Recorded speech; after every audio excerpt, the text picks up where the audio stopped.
گناہ کا ذریعہ کبھی نہ بننا، کیونکہ ہو سکتا ہے کہ تم تو توبہ کر لو، لیکن جس کو تم نے گناہ پر لگایا ہے وہ آخرت میں تمہاری تباہی کا سبب بن جائے گا۔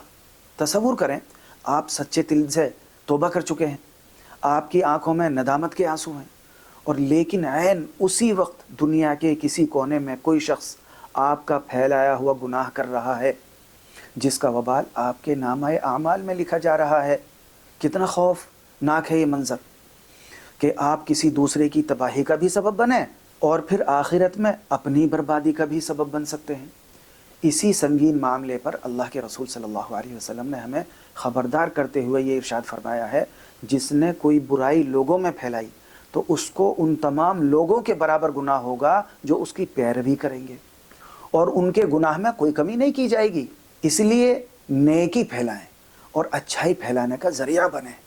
اور اپنے نامہ اعمال میں ایسے صدقات جاریہ جمع کریں جو آپ کی بخشش کا ذریعہ بن جائیں اور آپ کے مرنے کے بعد بھی آپ کو ان کا ثواب پہنچتا رہے۔